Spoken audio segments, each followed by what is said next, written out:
आप सभी का आपके अपने परिवार जीसीएस एकेडमी में स्वागत है। जल्दी से आप सभी लोग आ जाएं जो भी कक्षा 12 की परीक्षा की तैयारी कर रहे हों या फिर जो भी क्लास 11th में से पढ़ रहे हों उन सबको बुला लीजिए। यह क्लास जैसा कि आपसे बार बार कहते रहते हैं, यह क्लास आप सबके लिए महत्वपूर्ण है, चाहे आप कक्षा 12 का बोर्ड एग्जाम देने जा रहे हों या फिर आप क्लास 11th में, क्योंकि आपको अगले वर्ष इसी पाठ्यक्रम को पढ़ना है। तो जल्दी से आप सभी लोग आ जाइए।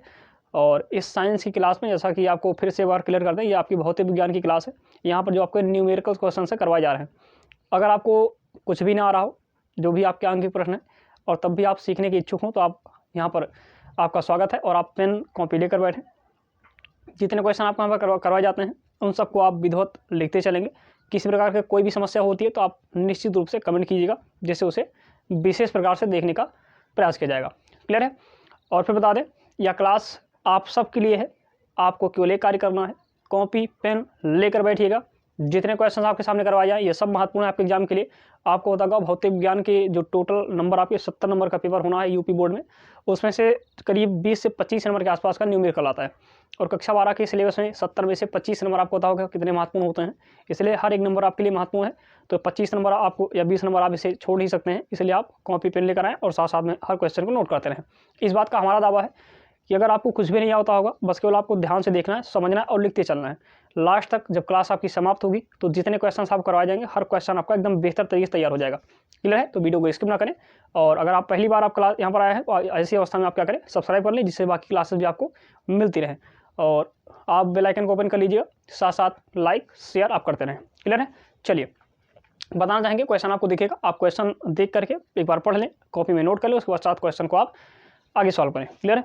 चलिए एकदम बेसिक से बताएंगे तो आप निश्चिंत रहें कि आपके समझ में आ रहा नहीं आ रहा है, और एकदम बढ़िया से आपके समझ में आएगा। चलिए चर्चा करते हैं क्वेश्चंस की। ध्यान रखिएगा, कल आपका इसी क्लास से अटेंड की गई थी, उसी का अगली क्लास है। तो आप अगर आपने पिछली क्लास नहीं देखी थी, आप जाकर चैनल पर देख सकते हैं उस क्लास को, उसके पश्चात इसको आकर देखें तो आपके समझ ज़्यादा बेहतर आएगा। नहीं तो आप डायरेक्टली पहले इसे देख लें, क्योंकि हर सवाल अपने आप में एक अलग सवाल है और चीज़ आपकी समझ में निश्चिंत आएगी। चलिए शुरू करते हैं क्लास को। तो देखिए पहला क्वेश्चन आपको देख रहा जो आकर आज का प्रश्न है, यहाँ का रखा है, किसी निकाय में दो आवेश क्यू ए बराबर 2.5 × 10⁻⁷ कूलाम, यानी कि 2.5 × 10⁻⁷ कूलाम, तथा क्यू बी बराबर -2.5 × 10⁻⁷ कूलाम क्रमशः दे रखा है। दो बिंदुओं ए दे रखा है, पहला बिंदु दे रखा है आपको 0 0 -15 सेंटीमीटर, फिर दे रखा है दूसरा तथा बी 0 0 +15 सेंटीमीटर पर अवस्थित है। निकाय का कुल आवेश तथा विद्युत द्विध्रुव आपको ज्ञात करना है। एक बार समझाना चाहेंगे आपको, क्वेश्चन तो बहुत ही आसान है, बस चीज़ों को थोड़ा समझना पड़ेगा आपको, आपके समझ में आएगा। जैसे देखिए इन्होंने क्या रखा है, जो चीज़ आपको देखिए पहले आप उसे उतार लें, फिर आपको थोड़ा समझाते हैं। जैसे यहाँ पर आपको आवेश दे रखा है, पहला ही क्वेश्चन है, आप पहले लिख सकते हैं क्यू ए बराबर आपको दे रखा है, जो आवेश दिया गया है 2.5 दे रखा है, × 10⁻⁷ कूलाम दे रखा है, इसे आप नोट कर लीजिए। क्यू बी का मान आपको दे रखा है, आप देख सकते हैं क्यू बी वैल्यू आपको दे रखी है, यहाँ पर माइनस की वैल्यू देखिए, माइनस का 2.5, आवेश सेम है, × 10⁻⁷ कूलाम। ध्यान रखिएगा वैल्यू दोनों की सेम है, बस को है क्या ध्यान रखिए, इसके मान का आशा कर सकते हैं, इसकी प्रकृति अलग अलग है। प्रकृति अलग होने का आशा क्या है कि एक प्लस का दूसरा माइनस का। आगे चर्चा कर ले। फिर आपसे यहाँ पर ध्यान रखिए, दो बिंदु दे रखें, बिंदु को हम आपको थोड़ा समझाना चाहेंगे, उसके पश्चात आगे बढ़ेंगे, क्योंकि यही आपका पूरा क्वेश्चन छिपा हुआ है। एक दिया गया 0 0 -15 सेंटीमीटर है, और दूसरा ध्यान रखिए जो बी वाला बिंदु दे रखा है, आपको दे रखा है 0 0 +15 सेंटीमीटर। आपको दिख भी रहा होगा, इस प्रकार से आपके सामने क्वेश्चन दे रखे हैं। क्लियर है? किसी प्रकार की कोई समस्या होता है, दो चीज़ ज्ञात करनी है आपको, एक कुल आवेश ज्ञात करना है, जिसे हम क्यू नेट के रूप में लिखते हैं। क्यू नेट का आशय क्या है? कुल। क्लियर है? जहाँ भी आपको नेट लिखा मिल जाए, इसका आशय है कुल आवेश ज्ञात करना है।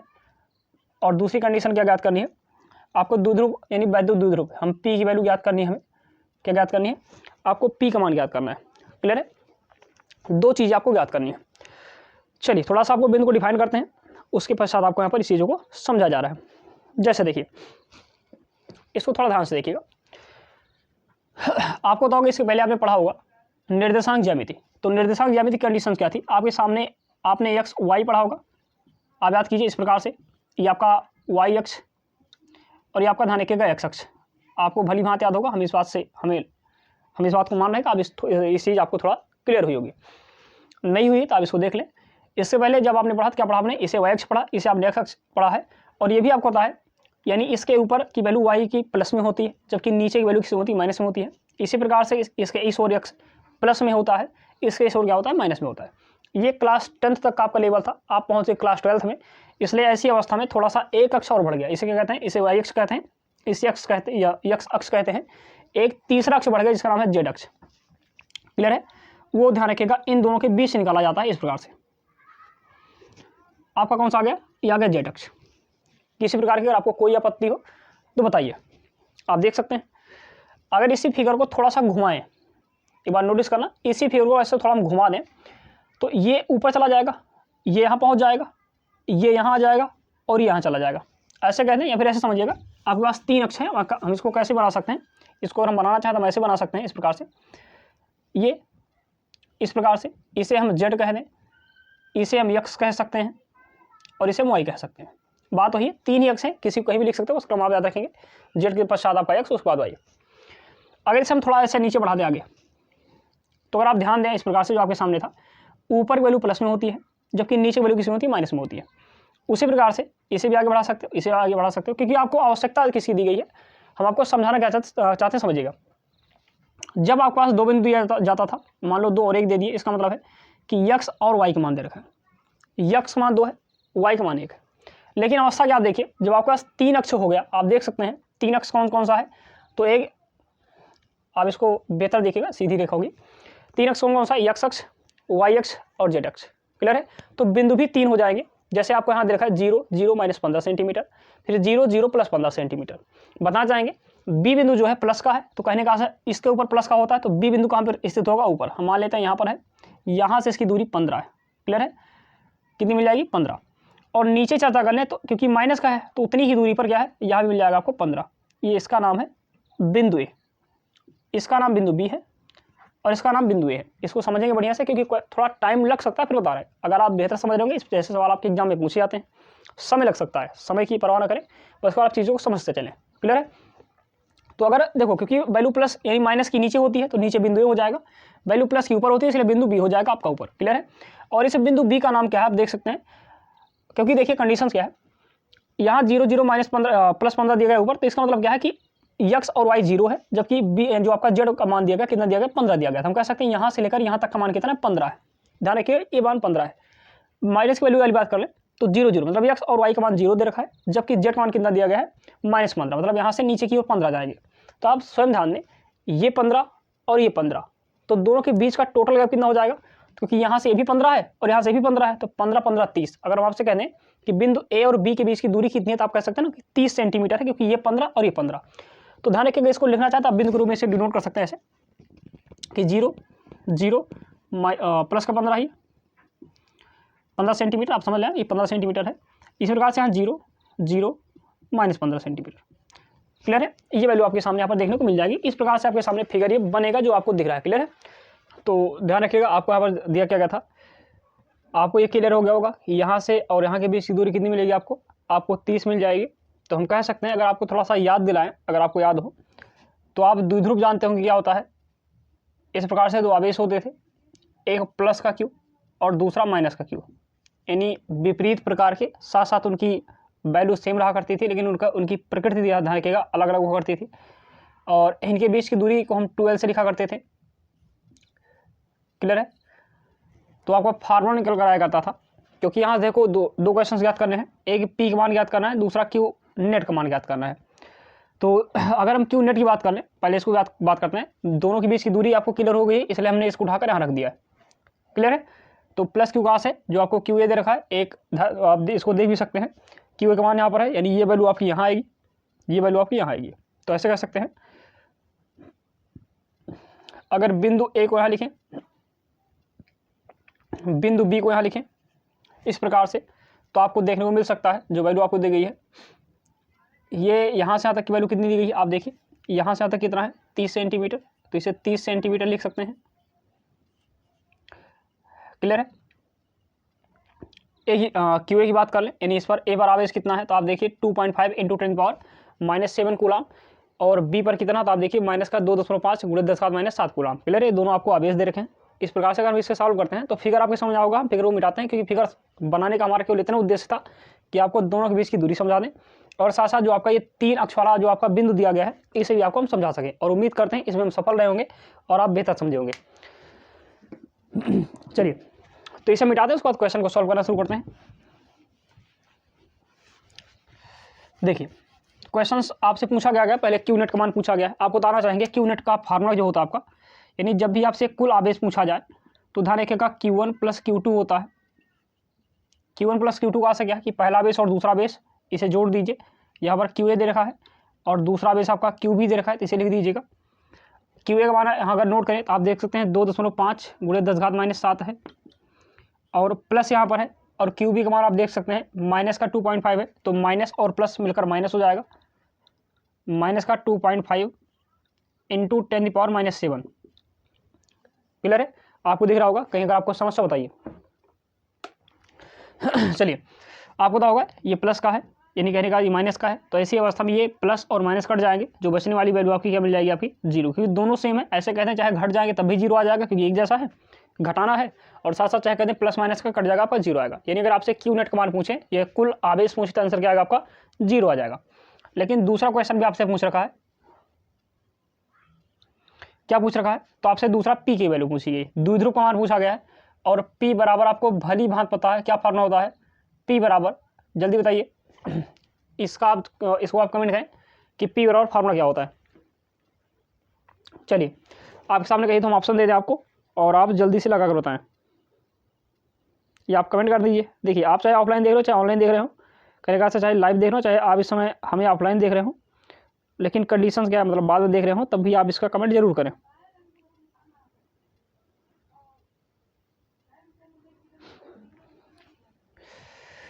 चलिए हमारा मानना सबने इसको मन में या फिर कहीं ना कहीं आपने इसको रिपीट किया होगा। पी बराबर आपको याद कीजिए, द्विध्रुव बराबर क्या होता है, तो आवेश गुणे दोनों के बीच की दूरी। आवेश कितना है आप देख सकते हैं, आवेश की वैल्यू आपको मिल जाएगी, आवेश को क्यू लिख दें और दोनों के बीच की दूरी को हम 2L से लिखते हैं। जब भी हमारे पास द्विध्रुव होता है तो द्विध्रुव के बीच की दूरी को किससे लिखा जाता है, 2L से लिखा जाता है, तो 2L लिख देंगे। और आगे से सॉल्व कर देख सकते हैं पी बराबर जो वैल्यू मिल जाएगी क्यू, ध्यान रखिए क्यू का से क्या है, चाहे प्लस में हो चाहे माइनस में हो, आपको केवल क्यू लिखना है, आपको चिन्ह नहीं लिखने होते हैं। तो आप देखो दोनों मान आपको दे रखा है 2.5 × 10⁻⁷, यहाँ भी वही दे रखा है। नहीं तो आपके मन में ये प्रश्न उठे कि क्यू कौन सा लिखें, ये वाला, तो क्यू का केवल मान लिखा जाता है, चिन्ह को साथ में नहीं रखते हैं। तो आप यहाँ लिख देंगे 2.5 × 10⁻⁷ हो जाएगा, और 2L की जो वैल्यू दी गई यानी दोनों के बीच की दूरी आप देख सकते हैं, बीच की दूरी कितनी है 30 सेंटीमीटर, और 30 सेंटीमीटर को अगर आप चाहें तो चेंज कर सकते हैं किसमें, मीटर में। और जब भी आप किसी वैल्यू को मीटर में चेंज करते हैं तो आप क्या करते हैं 10⁻² से गुणा करते हैं, या फिर 100 से भाग कर सकते हैं। क्लियर है, बात वही होती है, चाहे आप 100 से भाग कर दें चाहे उसे 10⁻² से गुणा कर दें, और आप गुणा कर दोगे वैल्यू क्या मिलेगी आप देख लीजिए। सॉल्व करते हैं इसको, पी बराबर, यहाँ देखिए एक 0 है, उतार लीजिए इसे, 25 × 75 हो जाएगा, एक अंक पर दशमलव है लगा दीजिए, और गुण में अगर आप ध्यान से देखें 10 घात आपको -7 मिलेगा, -2 मिल जाएगा, इकट्ठा कर लीजिए, यहाँ 75 मिल जाएगा, और गुण में 10 घात -9 प्राप्त हो जाएगा। हम कह सकते हैं पी बराबर जो प्राप्त होने वाला है आपको, हम इसे 7.5 लिख सकते हैं इंटू 10⁻⁹। आपको होता है जब भी दशमलव आपका दाहिनी ओर जाता है, किस ओर, दाहिनी ओर, तो ऐसी अवस्था में ध्यान रखिएगा आपकी घात घटती है, जबकि बाईं ओर आता है घात आपकी बढ़ती है। तो बाईं ओर आया है तो ऐसी अवस्था में घात आपकी बढ़ जाएगी। एक अंक खिसका है आपने, हम लिख सकते हैं पी बराबर 7.5 × 10⁻⁸।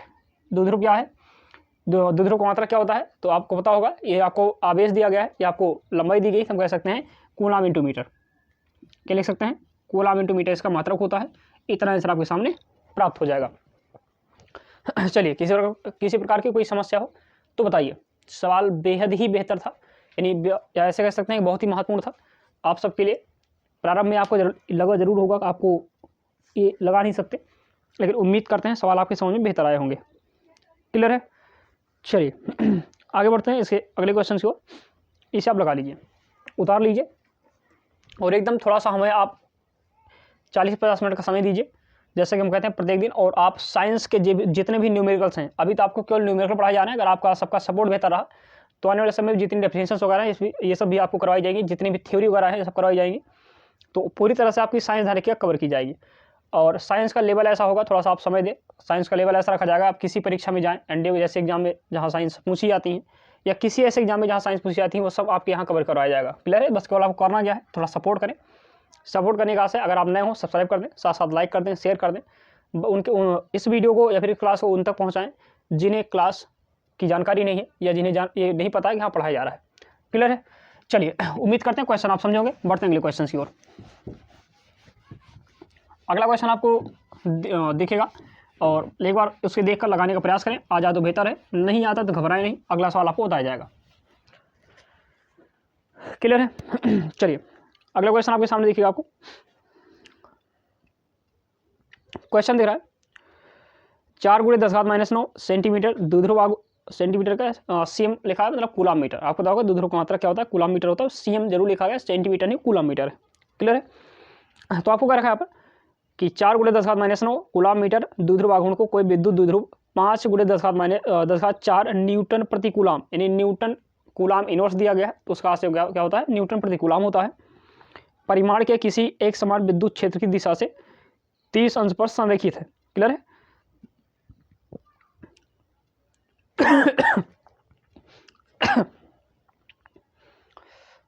चलिए 30 अंश पर संरेखित है, इसका आशय क्या है, 30 अंश पर रखा हुआ है। द्विध्रुव पर कार्यरत बल आघूर्ण का परिमाण ज्ञात करना है। चलिए ज्ञात करने का प्रयास करें, लग जाए तो बेहतर।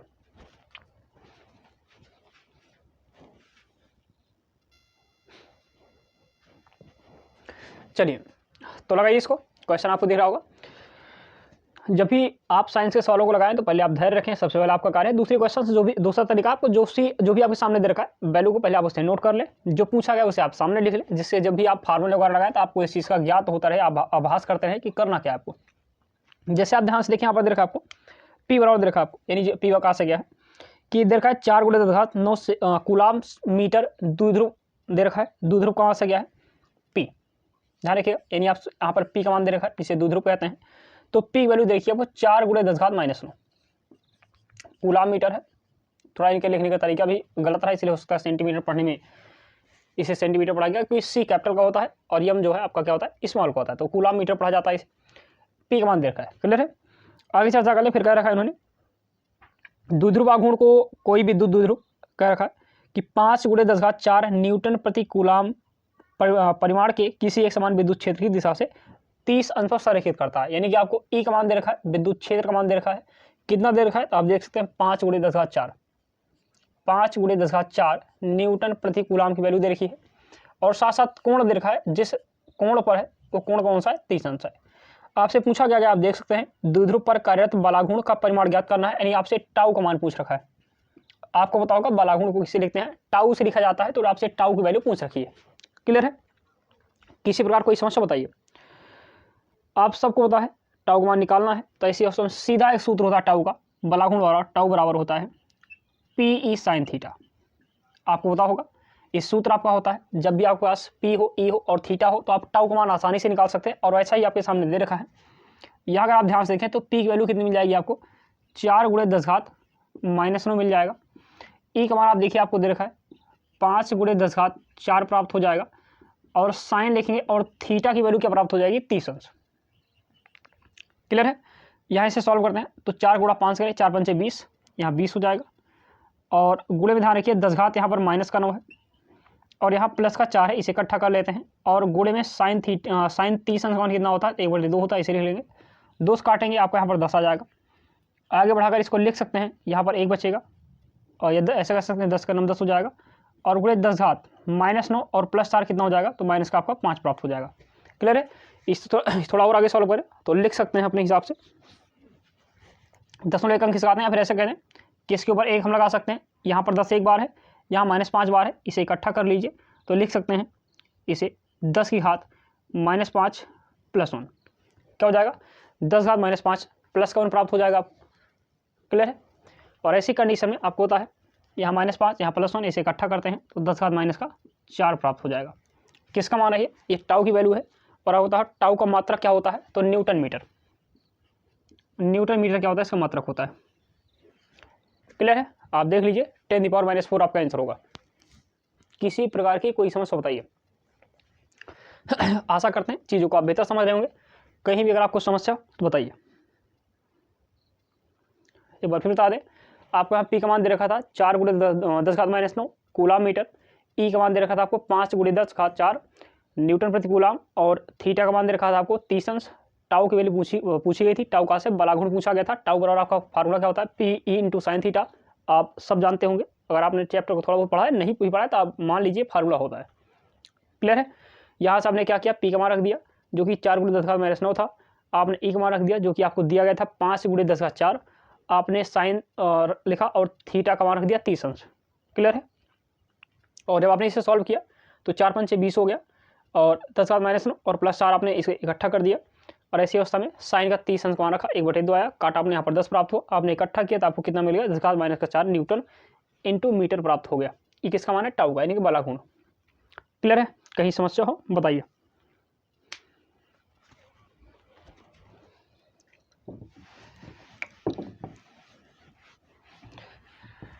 चलिए बढ़ते हैं अगले क्वेश्चन की ओर। उम्मीद करते हैं आपको समझ में आ रहा होगा। कहीं भी आपको समस्या बताएं, फिर बता रहे हैं, एकदम बेसिक से पढ़ाया जा रहा है तो आप घबराए नहीं।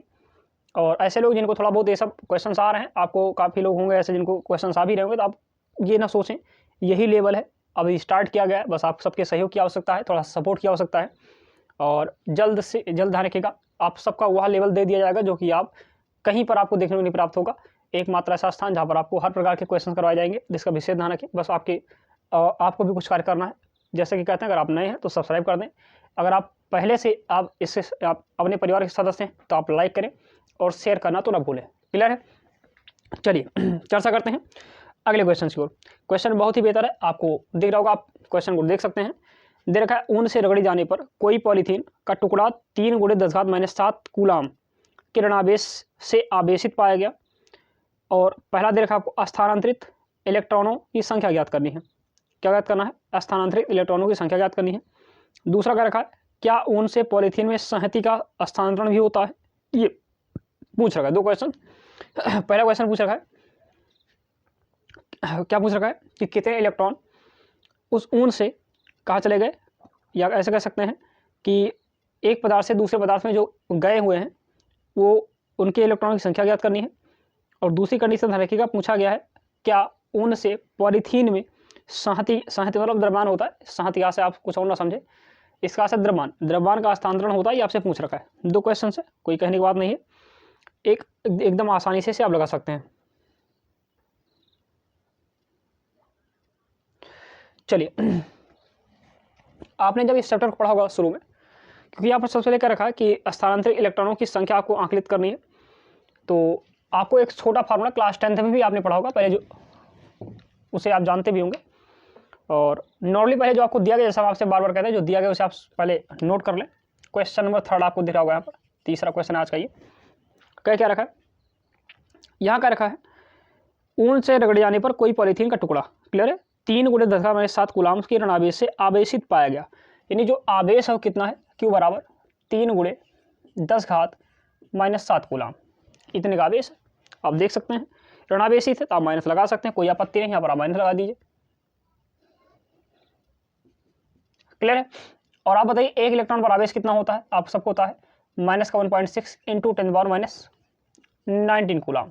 ये एक इलेक्ट्रॉन पर आवेश होता है।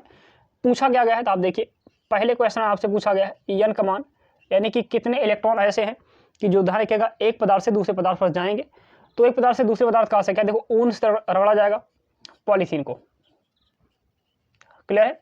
तो ऐसी अवस्था में रखिएगा, ऊन से रगड़ जाने पर पॉलीथीन कैसी हो जाती है, ऋणावेशित हो जाती है। ऋणावेशित तब होती है जब कोई भी पदार्थ या कोई भी तत्व इलेक्ट्रॉन को ग्रहण करता है। तो इसका अर्थ क्या है, ऊन से आवेश कहाँ जाएगा, पॉलीथीन पर जाएगा, या इलेक्ट्रॉन कहाँ जाएगा, तो पॉलीथीन पर जाएगा। क्लियर है।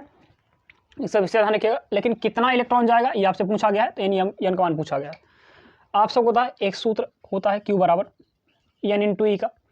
आप देखें Q का मान आपको दे रखा है 3 × 10⁻7 माइनस आप लगा सकते हैं, लगाने की इच्छा है तो, बराबर। यहाँ देखिए यहाँ देखें आपको n का मान नहीं पता है, E का मान आपको दिया गया है -1.6 × 10⁻19 कूलाम। माइनस से आपका माइनस कट जाएगा, ऐसे काट सकते हैं इसको। इन सबको यहाँ लेकर आए, यहाँ आपका n बचेगा, n बराबर आपको जो निकल कर आएगा वैल्यू क्या मिल जाएगी यहाँ पर 3 × 10⁻7 और बटे हो जाएगा 1.6 × 10⁻19। क्लियर है। इतनी वैल्यू आपको यहाँ पर प्राप्त होने वाली है। इसे थोड़ा आगे सॉल्व करें तो लिख सकते हैं 3/1.6 और ऊपर 10⁻7 दे रखा है, ऊपर लेकर जाओ तो घात का चिन्ह बदल जाएगा, प्लस का 19 हो जाएगा। जब भी आप किसी पावर वाली संख्या को ऊपर से नीचे या नीचे से ऊपर लेकर आते हैं तो ऐसी अवस्था में उसकी घात का चिन्ह बदल जाता है। क्लियर है? चलिए, तो कंडीशंस क्या है इसे आगे सॉल्व करते हैं।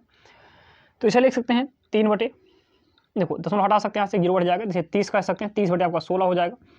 और गुणे में आपको आया देखें तो आपका 10 घात कितना मिलेगा, -7 है और +19 है, इसे इकट्ठा कर सकते हैं। और यहाँ इसको काटे तो आपका यहाँ 8 हो जाएगा और यहाँ आपका 15 आ जाएगा, 2 से काटा जाए तो 15 बार जाएगा 30 को, और इसे काटे तो 8 बढ़ जाएगा, इसे लिख सकते हैं 15/8। और गुणे में इसे देखिए 10 घात -7 है और +19 है, घटाओगे तो कितना आएगा, +12 प्राप्त होगा।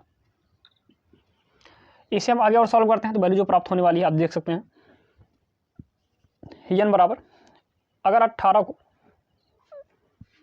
8 से डिवाइड करते हैं तो आप देख सकते हैं अप्रॉक्स 2 बार जाएगा, 8 दूनी 16, जैसे अगर आप चाहें तो करेक्ट इसको डिवाइड कर लीजिए, 8 का नाम 8, 7 बचेगा, दशमलव लगाइए 70 हो गया, 8 8 नहीं 64 हो जाएगा, क्योंकि 70 था 64 हो गया, 6 बचा 60 हो जाएगा, 8 7 56 हो जाएगा, 4 बचेगा 40, 8 5 40, एकदम करेक्ट डिवाइड करोगे तो 1.875 आएगा, इंटू 10^12 है।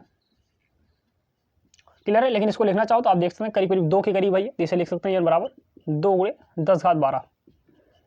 इतने इलेक्ट्रॉन धनात्मक का क्या करेंगे, स्थानांतरित होंगे एक पदार्थ से दूसरे पदार्थ पर।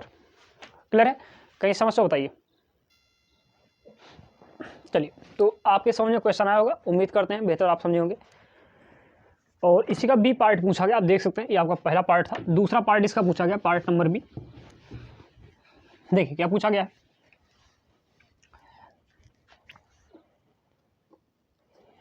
अगला क्वेश्चन पूछा गया इसका,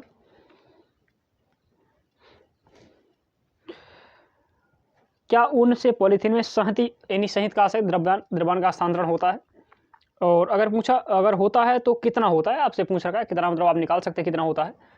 तो आपको जाहिर सी बात पता है, पहली चीज़ तो आप इसका जवाब दें कि होता है कि नहीं होता है। जैसे अभी हमने कहा कि अगर कोई भी किसी पर भी अगर इलेक्ट्रॉन जा रहे हैं तो जाहिर सी बात है उसका द्रव्यमान ही उस पर जाएगा। कैसे जाएगा, क्योंकि आप होता है एक इलेक्ट्रॉन का जो द्रव्यमान होता है, यानी सब एम लिख सकते हैं, वो कितना होता है, तो 9.1 × 10⁻³ होता है, इतने किलोग्राम। तो अगर आवेश जा रहा है तो आवेश साथ उसका द्रव्यमान भी तो जाएगा। तो जाहिर सी बात है ध्यान रखिएगा, जो ऊन है, ऊन से पॉलीथीन में अगर इलेक्ट्रॉन जा रहे हैं तो ऐसी अवस्था में द्रव्यमान भी क्या होता है, स्थानांतरण होता है। क्लियर है? यानी कि एक स्थान से या ऊन से पॉलीथीन पर द्रव्यमान भी या द्रव्यमान का भी जो आवागमन है वो होता है, अगर इलेक्ट्रॉन का आवागमन हो रहा है तो। क्लियर है? चलिए, कितना होता है अगर आपको ज्ञात करना हो तो बताना चाहेंगे आपको, डायरेक्टली आप ज्ञात कर सकते हैं।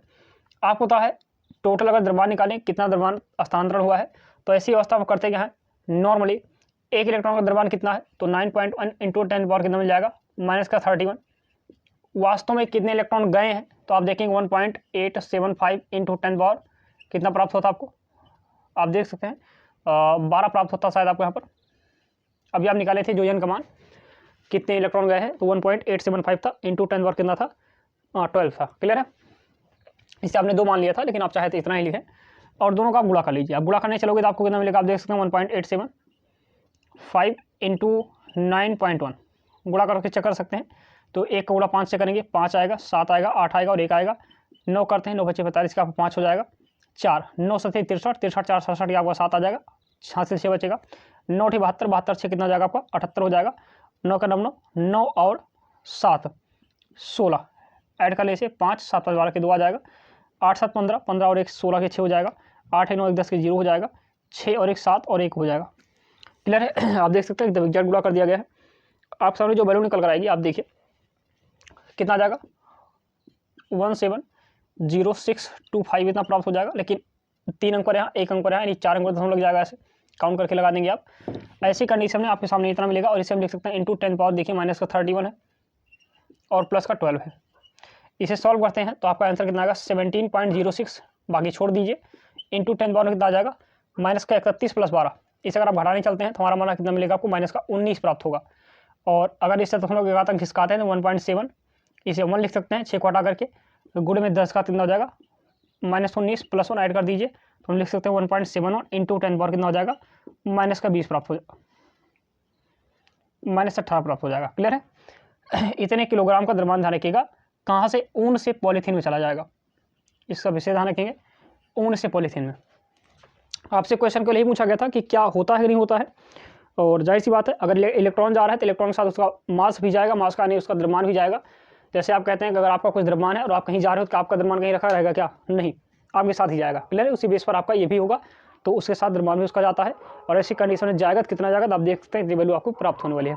क्लियर है? और बताना चाहेंगे आपको, आज आपकी जैसे कि कल आपके 1 सवाल करवाए गए, आज आपको 3 का सवाल कराए गए और इस प्रकार से आगे आपकी सवालों की संख्या बढ़ती रहेगी। बस आप सभी की सपोर्ट की आवश्यकता है। आप सभी चैनल को सब्सक्राइब कर लें अगर नहीं किया आपने, और कर रखा तो लाइक शेयर और कमेंट वगैरह करते रहें। जिस भी प्रकार कोई समस्या हो फिर बताना, आपको इस क्लास के अंतर्गत आपको वो क्वालिटी दी जाएगी जो आपको कहीं और शायद ही ना मिले। तो आप प्रयास करें, आप भी सपोर्ट करें।